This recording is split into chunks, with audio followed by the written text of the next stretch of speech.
สวัสดีทุกคนวันนี้เราหากินตอนเย็นได้กบมากเลยครับนี่นะครับได้เยอะมากเลยขอบคุณครับที่ดูครับขอบคุณครับมาดูกันต่อครับว่าจะได้กี่ตัวจะได้อะไรบ้างครับเห็นไหมครับกบเยอะมากเลยกบอยู่ริมทุ่งนาอยู่ริมหนองริมบึงหาง่ายนะครับมาดูกันครับว่ามาดูอีกทีว่าจะได้กี่ตัวกันครับวันนี้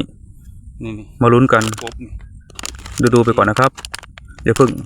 เลื่อนผ่านนะครับมาดูกันก่อนว่าผมจะได้กี่ตัวจะได้มีหอยปังบ้างมีกบบ้างมาดูก่อนนะครับสวัสดีทุกคน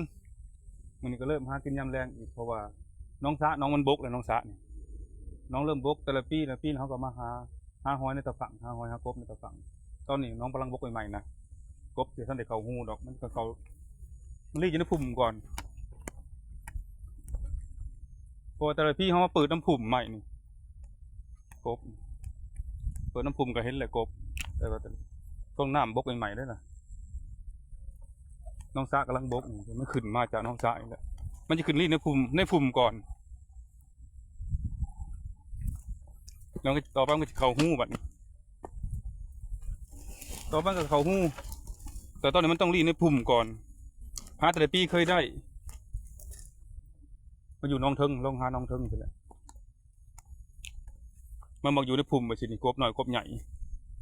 เขาเกี่ยหามันต่างๆดอกมันอยู่มันจะเป็นมงดอกต่างๆหาไปที่นั่นมักอยู่เป็นพุ่มแบบนี้มักอยู่นี่แบบนี้เลื่อยให้เรางูไปได้งูเห่ายังก็เห็นได้ระวังเวลาเปิดต้องระวังยังงูเห่ามันจะเป็นมุงดอกมันจะเห็นแต่ตาลิบๆนั่นหนึ่งประมาณนี้แหละมันจะขึ้นมาโผล่ดินแต่บ่เห็นตัวมันขักได้มันจะขึ้นมาโผล่เห็นแต่ตามันสองตาเห็นแต่ดังมันนั่นหนึ่งมันโผล่ไปจากดินนี่หลังจากนั้นเริ่มดินเริ่มหญ้าเริ่มพวกหญ้านี่มันเริ่มแห้งอีกประมาณ3 เดือน 4 เดือนเริ่มแห้งแล้วมันจะออกจากเบ้าของมันนี่มันก็เลยขึ้นเขาหูกับปูแบบนี้ปกกบตอนนี้เขาเปิดหาตัวนี้สิแต่ละปีเคยได้ตัวปีแล้วน้องซะน้องนี่มาน้องซะเจ้าของนี่แหละมันบุกแล้วเขามาหาแต่ละเถื่อนะได้พอน้ำบกมาใหม่แล้วได้โลดสมมติเขาปลาไปโดนนี่ประมาณ2-3 เดือนนี่มันจะขึ้นเขาหูกับปูปกกบนะเขาก็ได้ท่านเห็นแต่ละปีนี่ก็ได้แถวนี้หญ้าพวกนี้มันมีกบ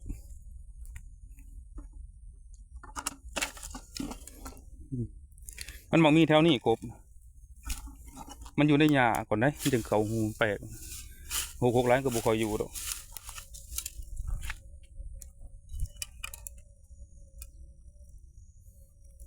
มันมีดินทรายมันจะขวัดเบ้าอยู่ท่านี้ก็คือยุ่นนี่คือจิมี่ท่านี้ก็ได้มันบังอยู่แถวนี้พวกกบพวกนี้นี่เบ้าเก่ามันนี่ที่ได้เบ้าเก่ามันเบิ้งมาเบิ้งน้ำกันนี่ต่างๆนาชิมี่อยู่นี่ก็ได้มันต่างมันเห็นเบ้ามันนี่เบ้าใหม่ๆเลยเห็นบอกเบิ้งเปิดไฟก่อนเด้อมันใช่ว่ามีนะเพราะว่าเคยได้อยู่แถวนี้นี่เปิดไฟเบิ้งคักเห็นเบ้ามันคือว่ามีเลยนี่เบิ้งต่างๆว่ามีเลยนี่เห็นแต่เบ้ามันนี่เห็นแต่เบ้ามันนี่เห็นเบ้าใหม่ๆนี่เห็นแต่ลังมันเห็นบ่นี่มันอยู่ในหญ้าก่อนนี่มาเดินทางใกล้ๆด้วยนี่เห็นบ่นี่กบนี่มันบอกขี้รักโดยคำนี้กบนี่มันแล้วเขาจับตัวมันเห็นแต่ดังมันหน่อยนี่มันจะขวัดเบ้าอยู่มันจะมุนตัวอะไรกันมันจะอยู่ในเบ้าเลยนี่มันมือมันน่าเกี่ยงเลยนี่เห็นบ่กบเลยนี่อยู่นี่กบเลยนี่เห็นเบ้าลายโตอยู่นี่เบิ่งดูนี่เบ้านี่ก็นี่เบ้าอยู่เทิงกับมีนี่เบ้านี่มันอยู่แบบนี้แหละกบเวลา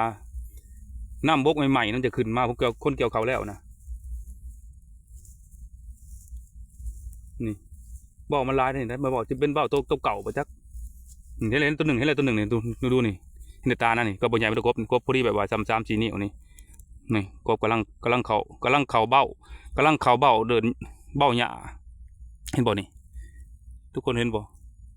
กำลังเข่าเบ้าได้หาต่อยก่อนยังมีเบ้าลายเบ้าอยู่นี่ก็บาชิมีอีกนะอยู่นี่ใช่นี่ตัวนี้เห็นบ่นี่มันออกจากเบ้ามันมาลีนี่ได้นี่เห็นบ่นี่เห็นตาทุกคนนี่เห็นบ่นี่มันจะรับตาไปแล้วจับนี่ 2 ตัวแล้วนี่เห็น2 ตัวแล้วเห็นบ่นี่1 ตัว 2 ตัวนี่หาอีกแต่ละปีหาได้กูปีอยู่แบบนี้ให้มันอยู่ในเบ้าก่อนแต่ว่าย่ำอีกประมาณเดือน1-2 เดือนเริ่มก้งหญ้าแห้งก้งหญ้าบางๆมันเริ่มไปเลยเห็นบ่นี่โบแมนนี่มันเริ่มไปมันเริ่มเข้าหูกับปูหรือเข้าป่าเข้าดงเข้าหนองลงหนองได้มันต่อไปนะเห็น2 ตัวเลยเห็นบ่นี่ตัวใหญ่ได้นี่ตัวใหญ่ได้นี่มันกำลังมันอยู่ในเบ้าเดี๋ยวเฮามากวดเฮาหญ้ามา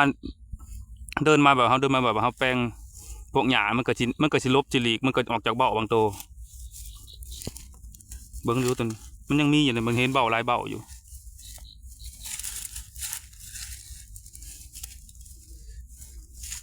ทีเดียวเอาก่อนหาวิธีเอาก่อนเลยครับหาวิธีเอาก่อนเดี๋ยวก็ใส่นะไว้เดี๋ยว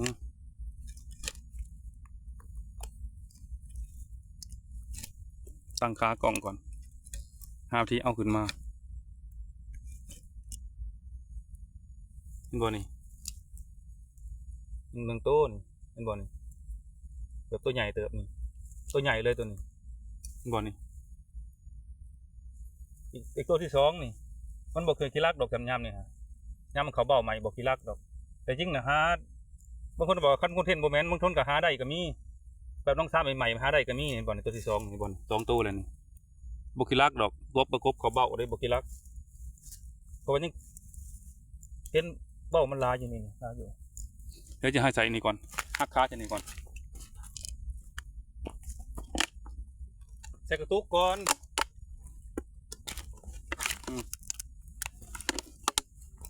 เดี๋ยวหักขาก่อนหักขาไม้กล้องเห็นดอกพุทธิวาจะหน่อย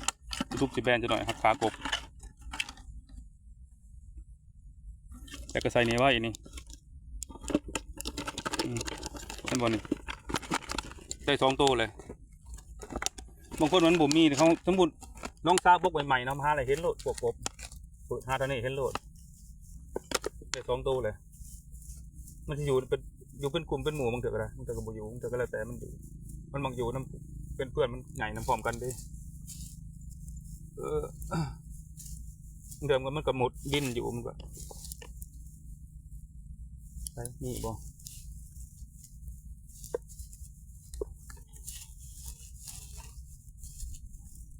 เวลาคนหาเนี่ยเวลามาหาผู้เดียวระวังเป็นงูเขาเดินหาสิระวังงูเดินงูสิครบเอาต้องค่อยๆเปิดหาแบบนี้เองคือว่าปูมีแล้วมันแล้วเขาเปิดหาในเบื้องหญ้าไปทิ้งมักอยู่พี่ต้นพี่มันลบมาอยู่พี่ต้นนี่ทุกคนเห็นบ่นี่เห็นบ่ผู้มันรีดอยู่ผู้มันบึ้นขึ้นไปถึงเวลาเขากวดอย่างมากมันจะลบดีขึ้นไปเรื่อยๆลบไปเรื่อยอยู่เทิงตัวหนึ่งอยู่พี่เห็นบ่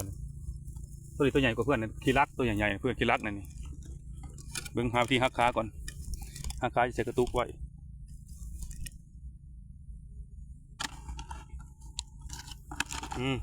ได้แล้วได้3 แต้มแล้วนี่มีตัวใหญ่ดำใหญ่นี่ได้3 แต้มแล้วมันให้ก่อนแถวนั้นมีลายนะแถวนี้กบต้องเปิดหาอีกนี่บอกหูกระปูเริ่มสิเข่ากระปูหูกระปูมันต้มมันเข่ากับเขาแล้วนี่กบหน่อยนี่ต้องเปิดหากบขะแยงมันจะอยู่นี่หูนี่กบอยู่แล้วแต่หูมันเลิกนี่มือหนามาคุดเอาเพราะว่ากบมันร้ายน้องเป็นน้องแบบนี้นะ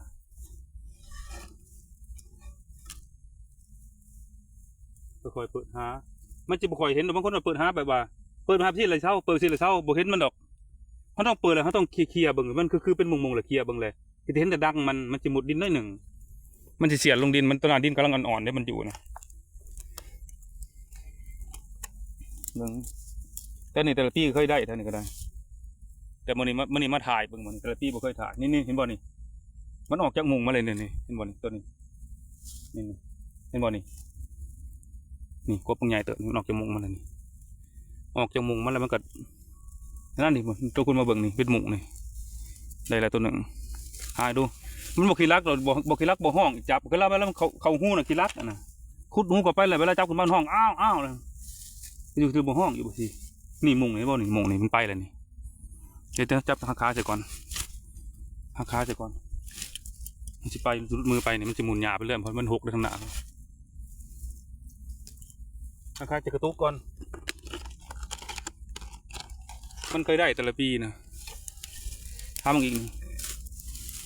มิตรมุงกบเลยแถวนี้นี่เป็นมุงงามๆมันอยู่นั่นนี่เห็นบ่อนนี่มุงมันอยู่มุงโคตรงามเลยนี่เบิ้งเปิดไฟกล้องก่อนเปิดไฟก่อนมันโบแจ้งนี่เบิ้งนี่เพราะว่าบริษัทนี่เห็นแต่มุงนี่ช่องซ้ำมุงนี่กบมันจะอยู่เวลาคนอยากมามันจะปบคนนี่มันจะอยู่แถวนี้เลยนี่ปบกับปากเลิกพอแล้วเอาปัญหามันเป็นหูนะครับผมเห็นดูหาท่านี้ก่อนถ้าอยู่นอกก่อนเริ่มได้หลายตัวเลยมันก็พอกินแต่คำเลยนี่ตัวนี้เห็นบ่นี่มันอยู่ในมุงมันนี่กบนี่หาง่ายๆกบนี่บ่นี่รับตาเฉยเอานี่บ่นี่รับตาเฉยเลยนี่มึงบ่นี่เอาจีฮักคาก่อนใส่เอาจีฮักคาก่อนเลยบ่ให้กล้องเห็นบ่ให้ผู้ชมเห็นว่าฮักคากบกระแกมันจิเป็นทรมานสัตว์แล้วมันจิช่องจิปิว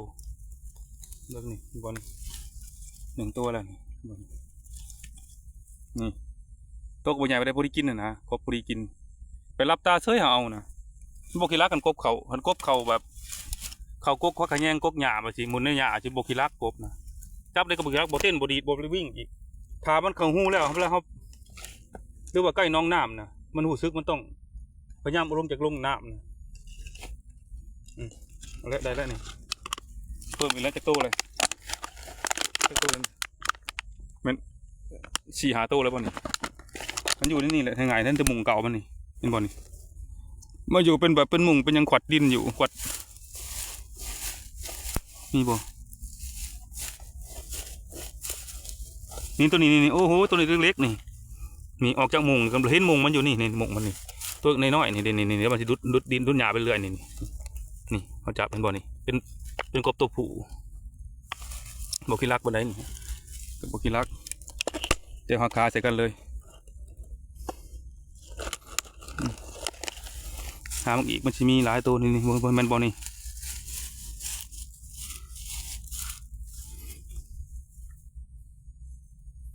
ทีนี้มัน6เกินนี่มูลค่าจะมีเกือบ40-50 ตัวแบบนี้กบมันเคยอยู่น้องสาวใหม่ๆเนี่ยมันกำลังบกใหม่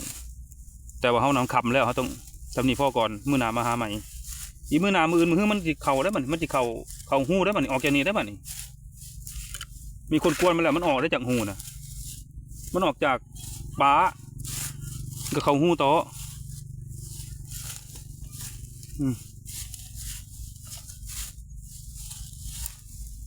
ก่อนคือมันคำเลยเบียก่อนยังมีมุงอยู่ในอยู่ในกันที่มีนี่ยังมุงมันอยู่เนี่ยมาหามองเขาเคยมองน้องที่2ก่อนเพราะว่าน้องนั้นมันเกิดป่านั่นป่า6มันจะมีหอยอยู่หันเคยได้หอยอยู่หันเคยหอยโขงหอยจุกมันขึ้นไปเลยหัวหา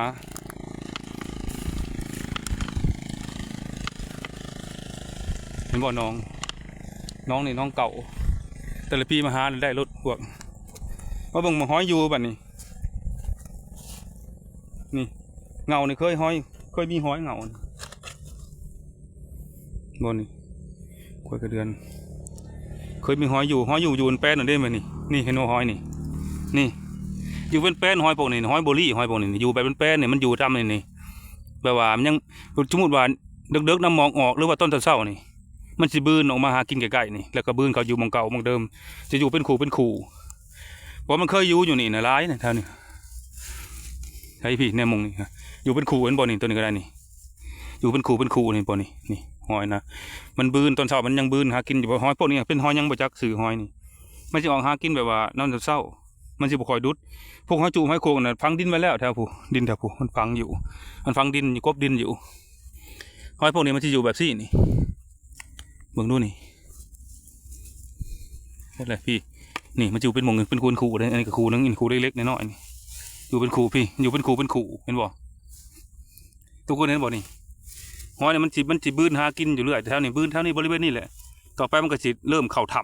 ำต่อไปมันจะเข่าเลิกเก่าๆเลยหามึงหูหาถ่ำอยู่เลิกมันจนนี่มันยังอยู่แบบนี้ก่อนเห็นบ่นี่เบิ่งเก็บมาก่อนเก็บไปต้มกินก่อนเห็นบ่นี่มันอยู่แบบง่ายๆเห็ดหอยพวกนี้บ่นี่